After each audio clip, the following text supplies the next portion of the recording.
그런 마음이 들었습니다. 천사들이죠. 뭐 가운 입혀놓으면 다 천사들로 바뀌어지게 되어 있습니다. 정말 감사합니다. 4월 첫째 주에 벌써 4월 첫째 주. 시간은 벌써 우리를 기다리지 않고 3개월이 지나갔습니다. 우리 열심히 살았지만 어떻게 보면 좀 아쉬움도 있고, 그죠?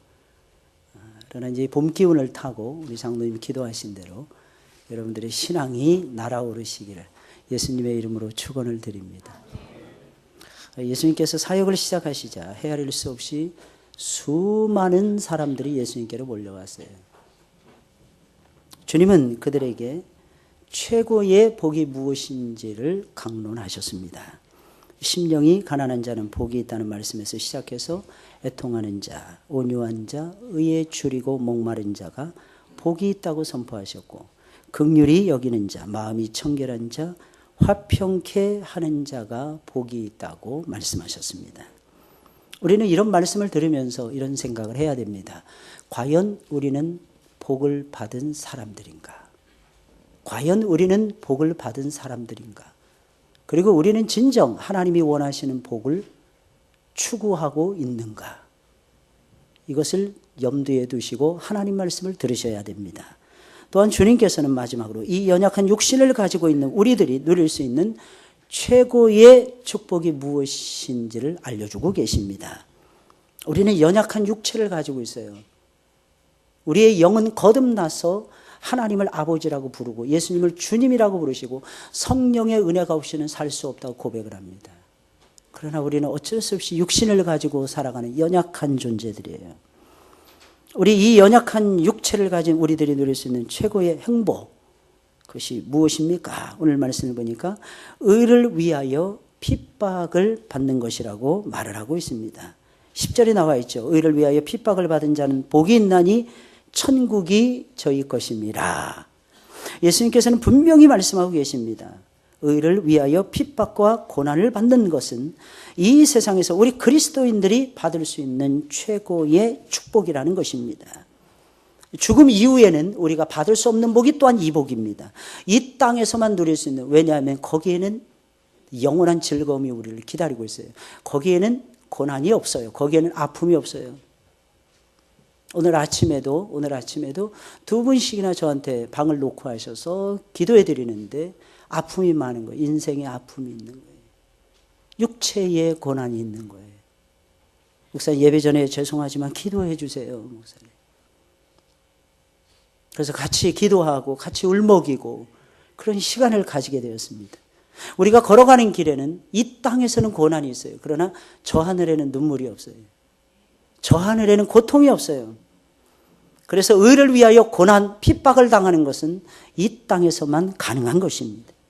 예수님 말씀하시길 육신을 가지고 살아가는 우리들에게 최고의 행복이 고난 중에 받는 축복이라는 거예요.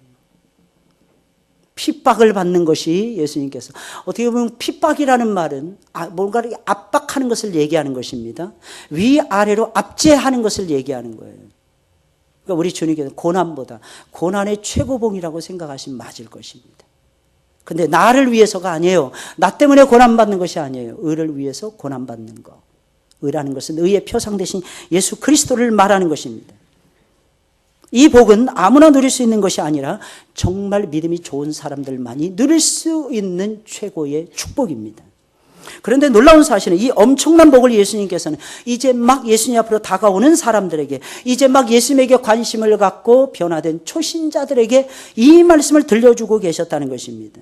신앙에도 단계가 있잖아요. 기초 단계가 있고, 그죠? 양육의 단계가 있고, 성장의 단계가 있고, 그리고 더 나아가서는 또 일하는 사역의 단계가 있고, 이런 단계가 있는 것이 엄연한 사실입니다. 그런데 예수님께서는 때로는 이 단계를 뛰어넘어서 하나님의 말씀을 우리에게 들려주고 계십니다. 목표를 분명하게 정하라는 거죠. 목적을 분명하게 정하라는 거죠.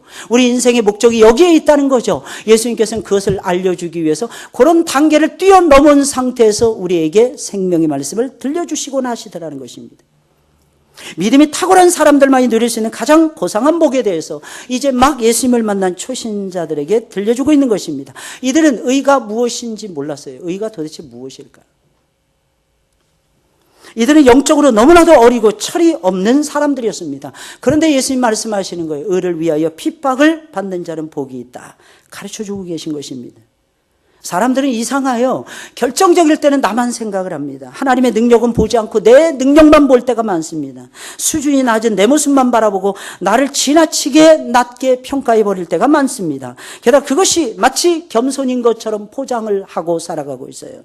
그러나 그것은 겸손함이 아니라 하나님의 능력을 믿지 못하는 불신앙일 수도 있다는 것을 우리는 기억을 하셔야 됩니다. 감당해낼 수 있습니다. 말을 했을 때 주로 하는 말이 나는 못합니다. 그것이 우리는 겸손이라고 착각할 때가 너무 많다는 것입니다. 오히려 그것이 우리가 하나님 앞에서 죄송한 얘기지만 온전히 하나님의 능력을 믿지 못하는 불신앙일 수도 있다는 거예요. 내 수준은 내가 정하는 것이 아니라 나를 지으신 하나님이 정해 주시는 거예요. 나는 할 수 없다고 생각되는 것도 그리스도 예수 안에 거하면 가능하고 예수님이 내 안에 들어오셔서 은혜를 부어주시면 가능하게 되는 거예요. 할렐루야. 그래서 은혜로 살아간다고 고백하라는 것입니다. 우리가 찬송을 부르는 것도 은혜로 살아가는 것입니다. 우리가 기도하는 것도 은혜로 되는 것입니다. 내가 기도해야지 작심한다고 해서 깨어 있어야지 일어나 보니까 5시 반인 걸 어쩌란 말이겠습니까? 시간이 자꾸 흘러가요. 나는 열심히 이번 주에는 기도해야지 지나고 보니까 목요일인 거예요. 나는 열심히 금요일 날 나와서 기도해야지 시간이 지나 보니까 토요일 오전이더라는 것입니다. 우리의 생각, 우리의 마음 모든 것을 주장하시는 하나님의 역사가 아니고서는 우리가 하나님 앞에 온전히 설 수가 없는 것입니다. 나를 만드신 분이 하나님이세요. 나를 가장 많이 아시는 분이 하나님이십니다. 그러므로 하나님이 할 수 있다고 하시면 할 수 있는 것입니다. 하나님이 가능성이 있다고 하시면 가능성이 있는 것입니다. 아무리 이것저것 좌판 두드리고 주판 두드리고 계산해봐도 계산이 안 나오는 것도 기도해보면 하나님께서 이건 가능한 일이야. 내가 가능하게 해줄게. 너는 내 것이니라. 야곱아, 너를 창조하신 자가 이제 말씀하시느니라. 이스라엘아, 너를 조성하신 자가 이제 말씀하시느니라. 너는 두려워 말라. 내가 너를 지명하여 불렀나니 너는 내 것이니라. 내가 물 가운데 지날지라도 물이 너를 침몰치 못하게 할 것입니다. 내가 불 가운데 지날지라도 내가 너를 불로 사르지 못하게 할 것이니라. 이게 우리 주님의 말씀이에요. 너는 내 것이니라. 너는 나의 소유니라. 이 보배로운 백성의 이 보배라고 하는 말은 히브리어로 세굴라라고 하는 단어예요. 세굴라. 근데 신약의 베드로전서 2장의 말씀을 보게 되니까 너는 특별한 백성이라고 얘기하고 있어요. 특별히 소유된 백성이라고 얘기해요. 왕 같은 제상이라고 이야기를 하고 있어요. 거룩한 나라라고 이야기하고 있어요. 특별한 나의 소유라고 얘기하고 있습니다. 거기서 말하는 그 소유라고 한 말이 세굴라라고 하는 히브리어 단어입니다. 나의 탁월한 내 것이라는 것입니다. 하나님은 우리를 소유로 삼아 주셨어요. 이 세상 모든 것을 향해서 물도 내 것이고 금도 내 것이라고 말씀하신 적은 있지만 진짜 진지하게 너는 나의 소유니라 말씀하신 존재는 하나님의 백성들 외에는 없었어요. 우리 주님이 할 수 있다면 가능합니다. 우리 주님이 가능성이 있다고 진단하시면 가능성이 있는 것입니다. 예수님은 가능성을 지금 타진하고 있는 것입니다. 이들이 어떤 존재인가 지금 앞에 나오는 이 모습만 보시는 것이 아니에요. 이들이 말씀을 먹고 이들이 성령 안에서 새로워짐을 당하고 이들이 계속해서 때로는 실패하고 다시 일어나서 엎드린 상태에서 다시 엎드리고 하나님의 영광을 체험하고 맛보고 어느 일정한 시간이 되어지면 이들이 가장 보배로운 이 땅에서 가장 보배로운 존재가 된다는 것을 예수 그리스도께서는 확신하고 계셨어요. 너희를 통해서 내가 나의 나라를 이룰 것이니라. 여러분 성경의 대주제는 딱 두 가지라니까요. 예수 그리스도, 왕이신 예수 그리스도, 우리를 만드신 예수 그리스도, 우리와 함께 하시는 예수 그리스도, 우리를 구원하신 예수 그리스도, 우리를 통치하시는 예수 그리스도, 우리를 교회에서 지체로 삼아주시는 예수 그리스도, 우리를 하나님 나라의 영광을 위해서 사용하시기를 기뻐하시는 예수 그리스도. 그리고 그분의 나라가 주제인 것입니다. 바로 그분의 나라로 주인공으로 우리를 삼으시는 거예요. 그것이 바로 초대교회, 시작이 초대교회였어요. 교회는 다양한 모습으로 등장했어요. 창세기에서는 제단의 모습으로 등장했어요. 그래서 아브라함은 가는 곳마다 여호와의 이름을 부르며 제단을 쌓았던 것입니다. 모세 시대에는, 출애굽 시대에는 성막을 통해서 교회를 보여주셨어요. 그 성막이 바로 요한복음 14장에 나오는 내가 너희를 위하여 처소를 예비하러 가느니, 바로 예비하시는 그 처소를 말하는 것입니다. 여러분, 이스라엘 백성들은 결혼합니다. 신랑이 데리러 가요. 처음에 가서 결혼식을 장황하게 하면 신부집에서. 그리고 돌아옵니다. 뭐하러 돌아가느냐? 처소를 예비하러 돌아간다고 합니다. 신부를 데려와서 같이 살 처소를 준비하기 위해서. 그래서 처소가 다 준비됩니다. 그 다음에 신부를 데리러 오는 거예요. 마치 우리하고 똑같지 않습니까? 예수님께서 우리 예수 믿게 했어요. 이 땅에 남겨두셨어요. 아니면 나중에 죽으면 영혼의 천국인 천국에 들어갑니다. 그리고 예수님 다시 오시는 거예요. 예수님이 하늘로 승천하셨어요. 뭐 때문에? 우리의 처소를 예비하기 위해서. 그분은 다시 오셔서 우리를 그곳으로 데려가십니다. 우리의 맨션 아파트가 준비된 다음에 예수님이 오시는 거예요. 할렐루야. 이 땅에서 너무 평수 때문에 울지 마시고, 작은 평수라도 예수님 생각하셔야 돼요. 여우도 굴이 있고 새들도 둥지가 있건만 인자는 머리 둘 곳이 없느니라. 머리 둘 곳만 있어도 감사하셔요. 예수님은 고난의 대명사였어요. 예수님 핍박의 대명사였어요. 그것이 다윗 시대에는 교회가 성전의 모습으로 나타납니다. 성전, 하나님이 임재하시는 가장 거룩한 성전. 이스라엘 백성들은 안타깝게도 그 성전에 못 들어갑니다. 부름받은 대제사장만 들어가는 거예요. 제사장들만 들어가는 거예요. 이스라엘 백성들 남성의 뜰에, 여인의 뜰에, 그리고 이방인들의 뜰에 서서 예배를 드립니다. 그리고 그곳에서 하나님의 말씀을 들어요. 하나님의 음성을 듣습니다. 제사장들의 역할은 제사를 주관하고 백성들을 하나님의 말씀으로 교훈해 주는 것이었어요. 그리고 예수님 당시에는 동시에 나타나요. 성전과 회당이 동시에 나타나요.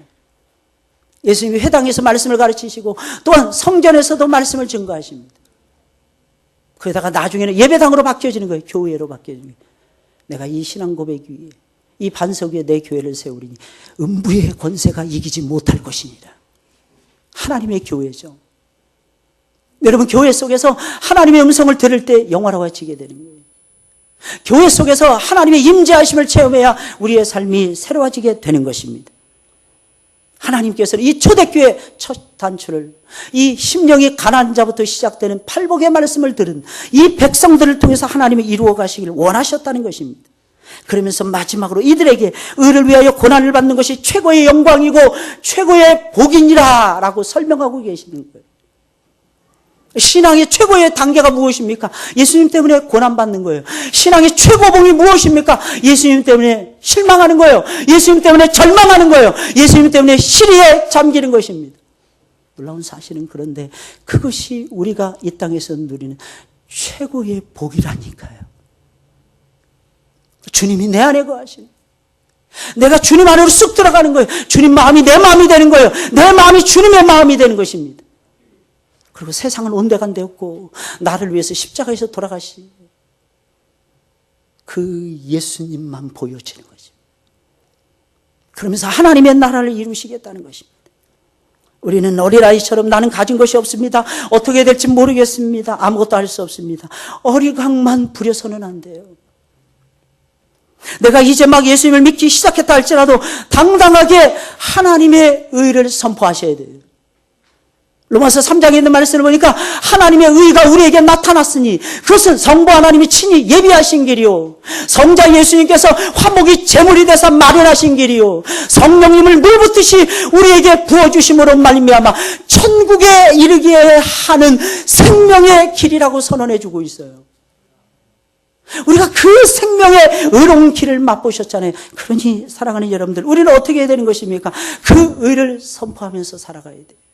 그 복음의 의, 그 십자가의 의, 그리고 그 십자가의 의를 위하여 핍박을 받으며 하나님의 나라를 세워가야 할 것입니다.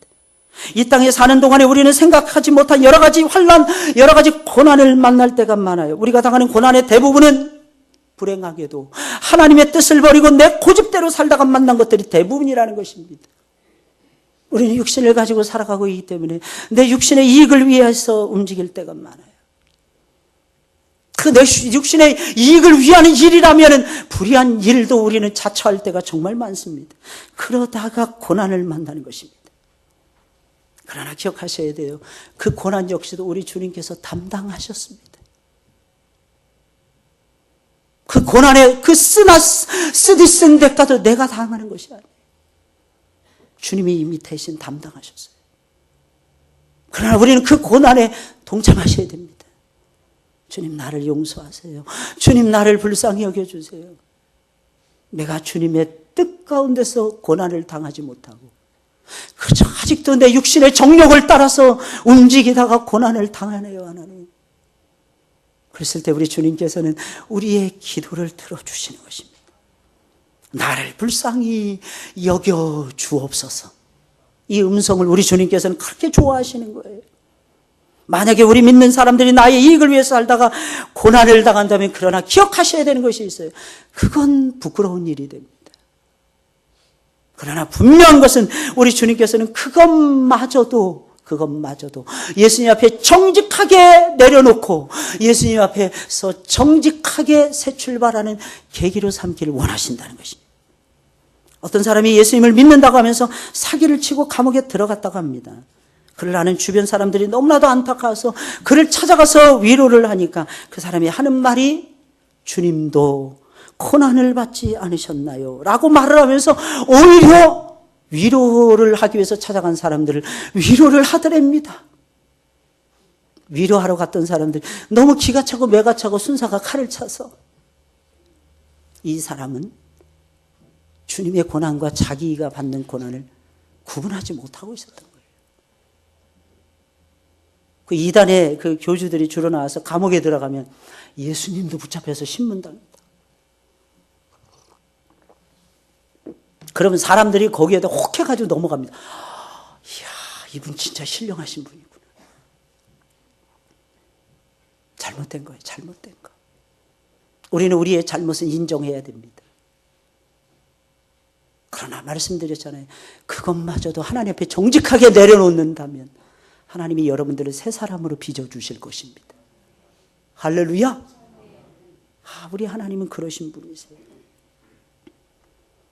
그렇다면 의를 위하여 핍박을 받는다는 것은 무엇을 뜻하는 것입니까? 원래 의라는 것은 오를 의자를 써요. 영어로 말하면 righteousness입니다. 옳은 것, 옳은 것. 성경이 말하는 옳은 것, 의라는 것은 세상 사람들이 옳다고 생각하는 그런 사회 정의를 말하는 것이 아닙니다.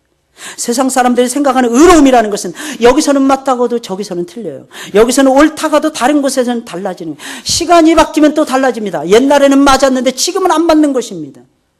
어떤 관점에서 보느냐에 따라서 달라지는 것이기에 그것은 의라고도 볼 수가 없는 것입니다. 그러면 성경이 말하는 의라는 것은 무엇입니까? 하나님이 보셨을 때의 옳은 것을 얘기하는 것입니다. 의의 기준이 누구냐? 하나님이신 것입니다. 그렇다면 하나님 보시기에 옳은 것이란 무엇을 의미하는 것입니까? 그것은 다른 것이 아니에요. 하나님이 유일하게 의롭다고 인정하신 하나님의 아들 예수님, 그 예수님을 나의 구주요 나의 하나님으로 영접하는 것을 얘기하는 것입니다. 다시 말씀드리면 이거예요. 쉽게 말씀드리면 이거예요. 예수님만이 의로우신 분이라는 것을 인정하는 것입니다. 예수님이 의로우신 분이다 라고 인정하는 것은 전제 조건이 있어요. 그것은 무엇입니까? 나는 죄인이라는 거예요. 나는 용서받지 못할 죄인이라는 것입니다. 그런데 누가복음 18장에 보면 세리가 그렇게 기도하고 있어요. 하나님 나를 불쌍히 여기소서. 나는 죄인이로소이다. 예수님을 만났던 보좌 위에 앉아 계신 예수님을 만났던 이사야 6장에 보면 이사야 선지자는 이렇게 말해요. 화로다 나여 망하게 되었다. 이사야는 선지자였어요. 내노라는 궁중 선지자였어요. 말하자면 오늘날로 말하면 우리 한국 기독교 총연합회 회장 정도의 위치에 있었습니다. 누가 봐도 거룩하신 목사님이었어요. 근데 보좌 위에 우시아 왕이 죽던 그 해에 성전에 올라가니까 성전에서 하나님 환상 하나를 딱 보여주시는데 하늘이 열리면서 환상이 보여지는 거예요. 그 보좌 위에 하나님이 앉아 계신, 어린 양 대신 예수님이 앉아 계시는. 그 좌우로는 스랍들이 날면서 6날개를 가지고 두 날개는 가지고 얼굴을 가리고 두 날개는 날면 두 날개는 자기 발을 가립니다. 거룩하다 거룩하다 거룩하다 만군의 여호와여 거룩하다 거룩하다 거룩하다 만군의 여호와여. 이것이 계속해서 반복되어집니다. 이 음성을 들은 이사야는 화로다 나여 망하게 되었다. 내가 입술이 부정한 백성들 가운데 있습니다. 숯불로 나의 입술을 찢어 주옵소서. 내가 정하고 정하기를 원하나이다. 베드로는 밤새도록 그물을 내렸습니다. 아무것도 낚은 것이 없었습니다. 주님이 오시는 거예요. 얘야, 깊은 곳에 가서 그물을 내리거라. 아니 선생님, 내가 여기서는 잔뼈를 걷는데 뭐 턱도 없는 그런 말씀을 하십니까? 내가 이 바다는 잘 압니다. 아침만 되면 요놈들이 플랑크톤 하나를 먹기 위해서 바닷가로 몰려오는데 깊은 곳이 웬 말입니까? 근데 베드로는 그렇게 말하지 않아요. 내가 밤이 낙도록 그물을 내렸으나 애운 곳이 하나도 없지만 말씀에 의지하여 그물을 내리나이다.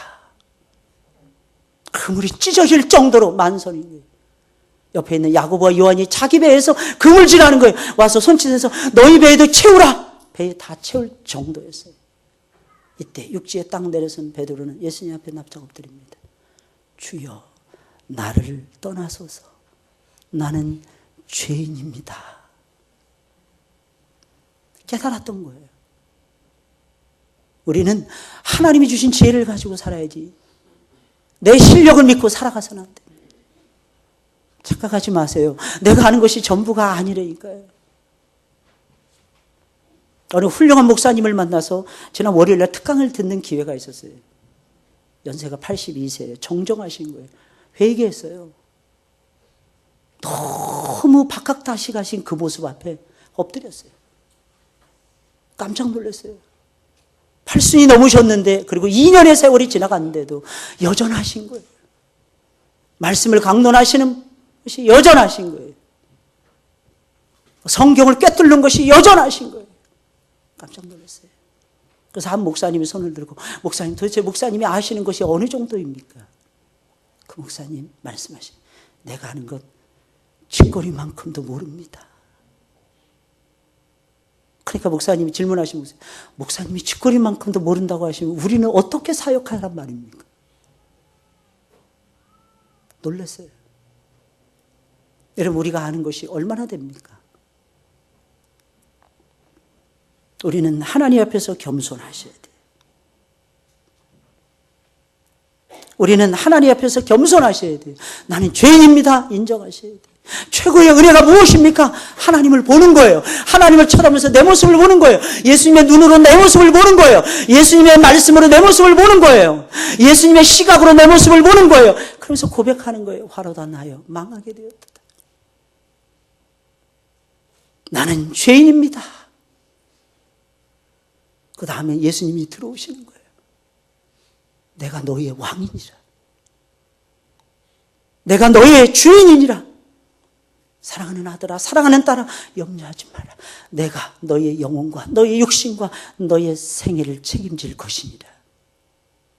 할렐루야. 이게 예수님이 주시는 말씀. 그 예수님을 믿는 것이 의로움인 거예요. 그리고 그분의 뜻을 따라가는 거예요. 그분의 뜻에 순종하는 것이 의로움이라는 것입니다. 왜? 그분이 기준이 되니까, 예수님이 기준이 되니까, 하나님이 인정하신 최고의 의로움이시니까, 그분이 선하시니까 그분의 선하심에 나의 선하심을, 쥐꼬리만한 나의 선하심은 보이지도 않는 거예요. 그래서 감춰버리는 거예요. 아예 없다고 부정해버리는 것입니다. 놀라운 사실은 그분이 그분의 의로움과 그분의 선하심과 그분의 넉넉하심과 그분의 풍성하심을 나의 영혼에, 나의 삶에, 나의 육체에 풍성하게 채워주신다는 거예요. 다시 말씀드려서 의로우신 예수님을 나의 주인으로 영접하고 그분의 뜻을 따라 사는 삶, 이것이 하나님 보시기에 의로운 삶인 것입니다. 가장 옳은 일이 된다는 것입니다. 진정 의로운 삶을 살고 계십니까? 예수님을 영접하셨습니까? 의로운 삶을 살고 있는 것입니다. 영원한 하나님의 말씀에 뿌리를 내리고 말씀을 배우고 말씀대로 사는 일에 올인하고 계십니까? 그 사람은 진정 의로운 삶을 살아가고 있는 것입니다. 혹시 성령 안에서 힘써 예배를 드리고 계십니까? 부족해도, 연약해도, 하나님이 주신 은혜가 충만해도 어떤 경우에든지 흔들리지 아니하고 하나님께 예배하자, 하나님께 예배하자, 하나님의 예배를 가장 기뻐하신다 하시면서 예배 드리고 계십니까? 의로운 삶을 살아가고 있는 것입니다. 그러므로 의를 위하여 핍박을 받는다는 것은 의의 기준이 되시는 예수님을 위하여 핍박을 받는 것을 의미하는 것입니다.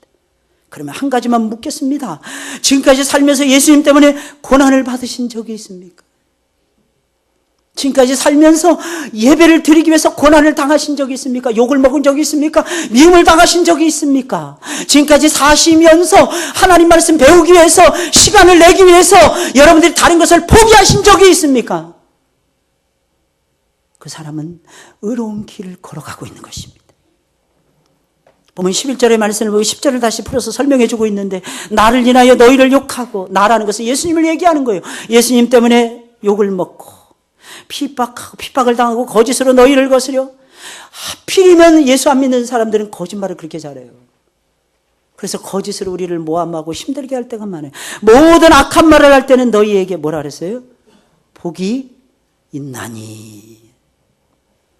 의를 위해서 핍박을 받는다. 예수님 때문에 욕을 먹는 거예요. 예수님 때문에 고난을 당하는 것을 얘기하는 거예요. 예수님 때문에 거짓으로 모함을 당하는 것을 얘기하는 거예요. 예수님 때문에 욕을 배부르게 먹는 것을 의미합니다. 예수님이 여러 번에 걸쳐서 잡히시기 전에 자신이 고난을 당할 것을 말씀하셨어요. 이것은 무엇을 의미하는 것입니까? 예수님에게 있어서 최고의 복은 제자들 때문에, 하나님 때문에, 하나님의 의로움 때문에 고난을 받는 것이었어요. 우리는 뭔가 큰 잘못을 해서 세상 사람들이 우리를 미워하는 것이라고 착각할 때가 많습니다. 우리가 세상에 속한 자가 아니라 예수님께 속한 자에게 미워하는 것입니다. 세상 사람들의 말은 듣지 않고 예수님의 말을, 자기네들은 무시하는 예수님의 말은 귀하게 여기고 예수님의 말씀을 따라가기에 미워하는 것입니다. 세상 사람들은 조금 더 가치 있게 여기지 않는 예수님의 이름에 자신들의 목숨을 걸기에, 예수님의 이름에 권세가 있다는 사실을 확실하게 우리가 믿고 살아가기에 세상 사람들은 우리를 미워하는 것입니다. 그러니 세상 사람들이 우리를 미워한다고 해서 너무 마음 아파하지 마시고 오히려 즐거워하시고 기뻐하셔야 되는 거예요. 오히려 인정받는 것이 더 위험한 것입니다. 혹시 여러분들 가운데 좋은 부모, 금수저 물고 나왔다고 생각하시는 분이 계십니까? 성장하면서 좋은 선생님들 많이 만나고 좋은 친구들 많이 사귀어서 내 주변에 다 나를 돕는 사람들만 있다고 생각하시는 분이 있습니까? 그래서 내가 복이 있다고 생각하십니까? 그것을 인복이라고 착각하고 계십니까? 사랑하는 여러분들, 진실로 말씀드립니다.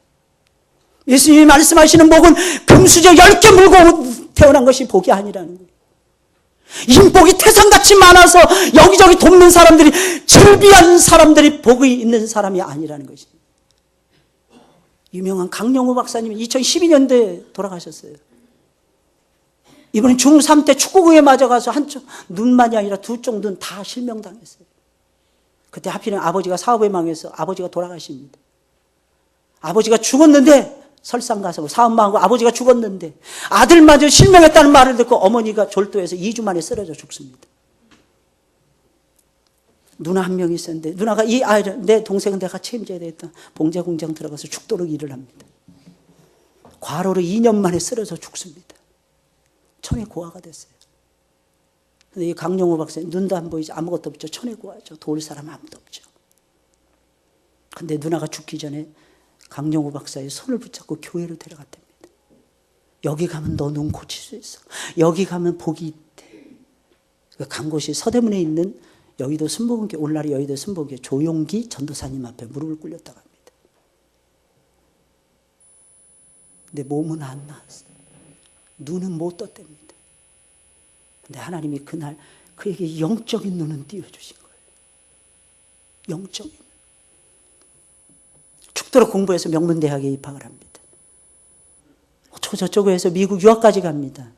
대학원 박사과정까지 3년 반 만에 완주를 해서 미국에서 내놓으라는 석학의 자리에 섭니다. 백악관의 부름을 받습니다. 전 세계 장애인협회 책임자로 부각이 됩니다. 그러면서 쓰임 받았어요. 그분이 하시는 말, 나는 모든 것을 다 잃어버린 죄인이었습니다. 그런데 하나님은 나를 잊지 아니하셨습니다.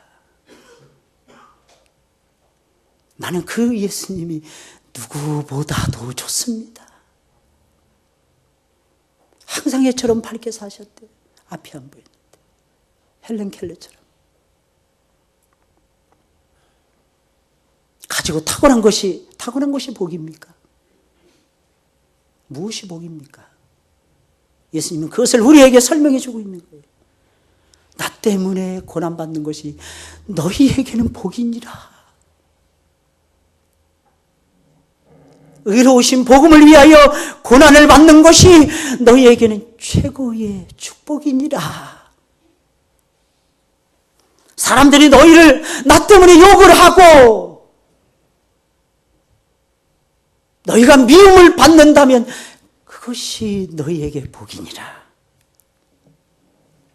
우리는 예수님 때문에 고난을 받는 것이 얼마나 큰 복인지를 인지하며 사셔야 됩니다.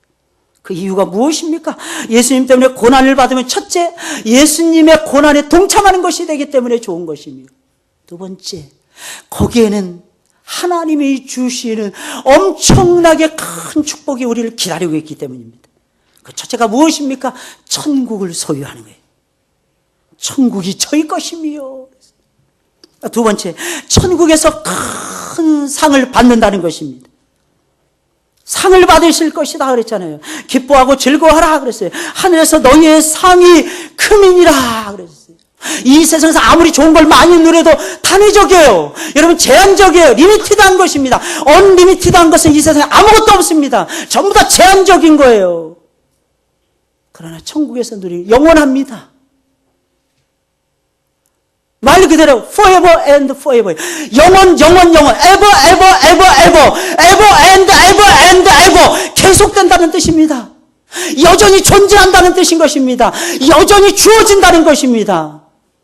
그러니 우리는 이 땅에서 이 땅의 복에 집착하지 마시고 하늘의 신령한 복에 집착을 해야만 될 것입니다. 하나님은 누구에게 당신의 나라를 주실까요? 아들이신 예수님에게 주십니다. 그 아들을 믿는 자들에게 주십니다. 그러니 믿는다고 하면서 예수님의 이름을 사람들 앞에서 시인하지 않다거나 세상에서 적당히 타협을 하면서 산다거나 세상이 주는 영광이 달콤하고 너무 좋아서 한 발은 하나님께 한 발은 세상에 두고 산다든지. 사랑하는 여러분들, 우리는 그렇게 살 수 없는 사람들입니다. 우리가 받은 것이 얼마나 대단한데, 우리가 받을 것이 얼마나 고귀한데요. 어찌 우리가 세상 것에 시간을 뺏기고 우리가 어찌 세상 것에 나약해질 수가 있겠습니까? 그러므로 하나님 나라는 진정 예수님 때문에 고난까지도 기꺼이 담당하는 사람들에게 주어지는 것입니다. 예수님을 위해 고난을 받는 자가 영원한 저 하늘나라에서 편히 쉬는 영광을 얻게 되는 것입니다. 그뿐만이 아니에요. 우리 그리스도인들은 지옥 같은 이 세상에서도 즐거운 천국을 경험하게 되는 것입니다. 어떤 때는 내가 왜 이런 고통을 받고 있는지조차도 모르는 상태에서 우리가 고난을 받을 때가 있어요. 그러나 아셔야 되는 것이 있어요. 그 고난 속에서 우리는 하나님 나라가 내 마음과 내 삶에 임재하는 것을 체험합니다. 우리가 고난을 받고 있으면 주님이 조용히 내 곁을 찾아오십니다. 사람은 돈이 있으면 사람이 끌어요. 잘 된다고 하면 사람들이 막 우죽순을 일어나서 나도 당신 편이라고 외쳐댑니다. 그러나 그가 실패하고 그가 절망했을 때, 게다가 그가 병들었을 때는 아무도 좋아하지 않아요. 다 떠나게 됩니다. 그렇게 나를 좋다고 아우성치던 사람도 오히려 거꾸로 얘기하면 십자가에 못 박으소서, 십자가에 못 박으소서 외쳐댑니다. 그러나 십자가에 달려서 돌아가신, 나를 사랑하사 십자가 위에서 돌아가신 그분은 나를 안 떠나십니다. 오히려 그분은 당신의 모습을 더 부각시켜 줍니다. 사랑하는 아들아, 내가 내 옆에 있느니라. 사랑하는 딸아, 내가 너의 속에 들어가 있느니라. 우리 주님은 절대로 안 떠나십니다. 우리 주님을 영혼에 닫히라 그래요. 우리는 배예요. 천국이라는 항구에 우리 주님께서 영혼에 닫히 돼서 우리의 영혼을 쇠사슬로 묶어버리십니다. 오히려 내가 너의 인생을 환하게 비춰줄 거야. 내가 너의 등대가 되어서 너의 인생을 비춰줄 거야. 너의 발에 등이 될 것이고 내가 가는 길에 빛이 되어서 인도해 줄 것이니라. 우리 주님 떠나시지 않는 거예요. 그러면 주님이 고통 가운데 있는 내 영혼을 안아주시는 것이 느껴져요. 황홀한 기쁨, 황홀한 즐거움을 체험하게 됩니다. 바로 그때 우리는 고통 중에도 찬양을 부를 수 있는 거예요.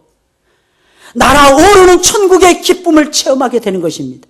하나님 나라가 내 마음속에 있는데 세상 거 다 놓치고 사람은 온데간데 없을지라도 파도가 부서질 때는 좋지만 파도가 쓸려 나갈 때는 아무것도 없다 할지라도 여전히 남아있는 우리의 영원한 바위가 되시는 예수 그리스도가 계시다는 것입니다. 그 예수님께서 나를 지켜주시는 거예요.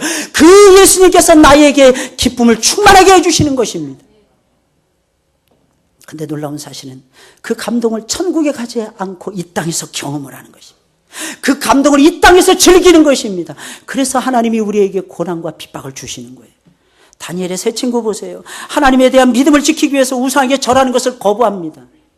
그때 신은 느부갓네살 왕이었어요. 신을 거부했어요. 금신상을 만들어 놓고 절하는데 절하지 않았어요. 엄청나게 뜨거운 풀무 속에 던져집니다. 그들을 잡아서 넣는 사람들이 잡아서 넣다가 자기들이 태워서 즉사했어요. 그 자리에서 새카맣게 타버렸습니다. 불이 얼마나 뜨거운지 이해하시겠죠. 그런데 시간 지나서 자세히 들여다보니까 셋 집어넣는데 넷인 거예요.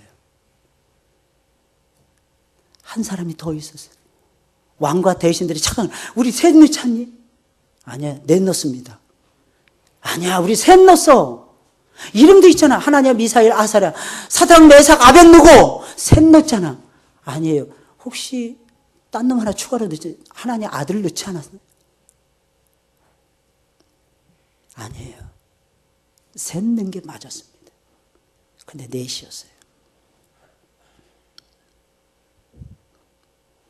주님은 그들을 버릴 수가 없었던 것입니다.